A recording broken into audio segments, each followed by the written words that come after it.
Soy Indonesia, tierra de miles de islas, cientos de lenguas, culturas milenarias y pueblos que durante siglos resistieron silenciosamente. Desde mi geografía, repartida entre el Océano Índico y el Pacífico, he sido un punto estratégico codiciado. Primero fueron los comerciantes musulmanes, luego los portugueses y por último los europeos que quisieron adueñarse de mí, los Países Bajos.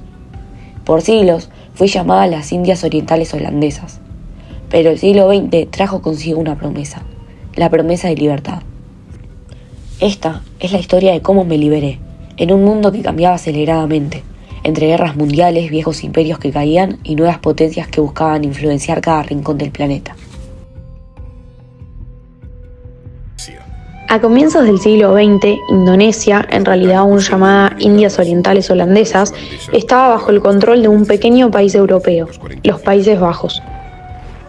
Mientras Holanda apenas contaba con 7 millones de habitantes, yo ya albergaba a más de 60 millones con 35 millones concentrados solo en Java.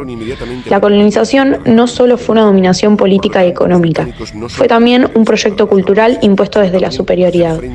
Según los colonos, mi gente era incapaz de gobernarse y por eso se negó la educación y la participación política.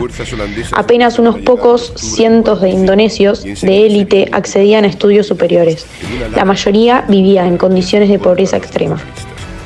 Económicamente, yo era la joya del imperio holandés, su principal fuente de riqueza. Pero mi pueblo apenas sobrevivía con lo justo. Sin embargo, esa imposición tuvo un efecto inesperado. Al unificar la administración y usar el malayo como lengua oficial, sin quererlo, los colonos sembraron el germen de una identidad común, una identidad que más tarde se convertiría en fuerza nacionalista. El siglo XX fue testigo del despertar nacionalista.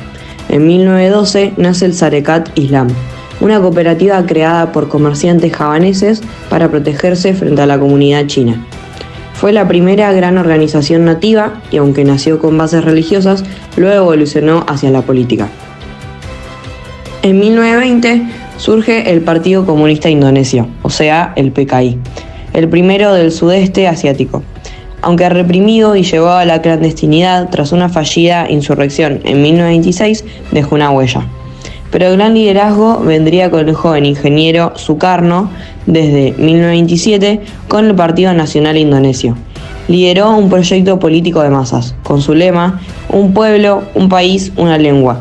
Transformó el malayo en el idioma nacional, el Bahasa Indonesia.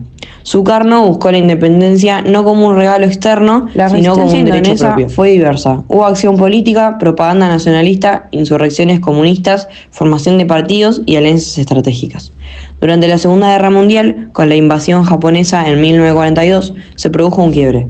El dominio europeo desapareció de un día para el otro. Japón prohibió las lenguas europeas, quemó libros en holandés y confinó a los blancos. Muchos indonesios ocuparon por primera vez cargos administrativos.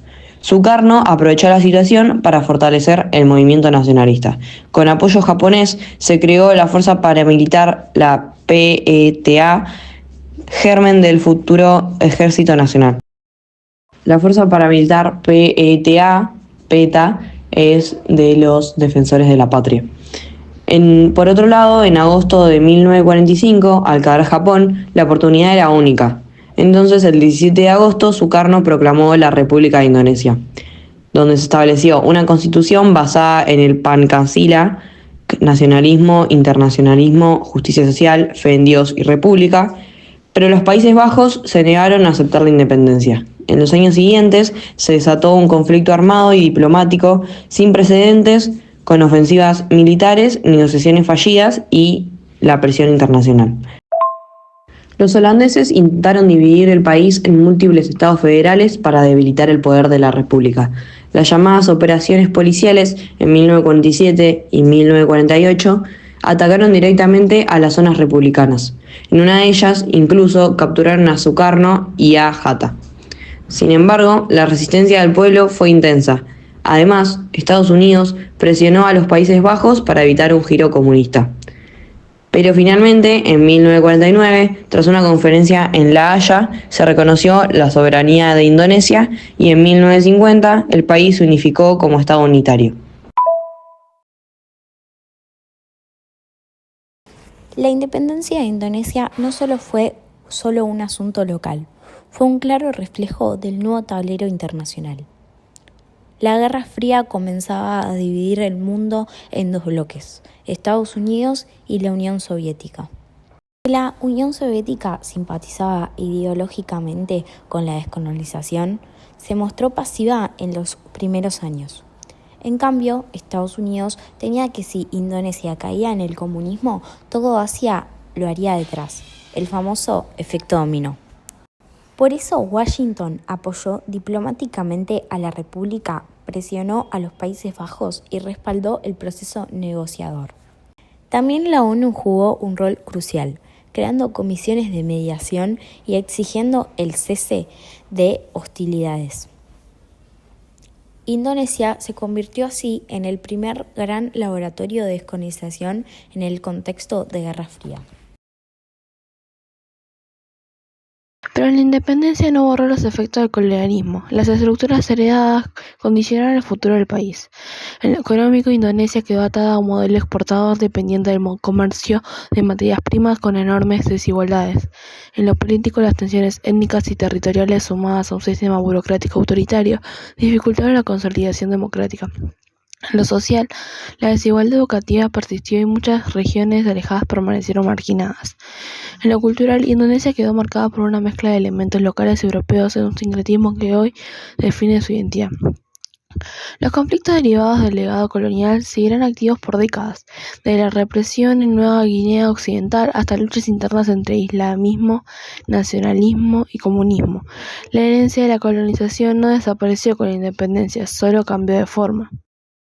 Indonesia fue la primer gran nación del sudeste asiático en romper con el colonialismo europeo. Su independencia no fue regalo, sino conquista. Fue resistencia, fue estrategia, fue identidad. Fue también el inicio de una nueva era, donde los imperios caían y los pueblos se alzaban. Entender esta historia es entender cómo nacen los países del llamado tercer mundo, cómo luchan por su lugar y cómo todavía hoy enfrentan los desafíos de su pasado colonial. Porque la independencia no es solo un hecho histórico, es una lucha constante por ser, por decidir y por vivir en libertad.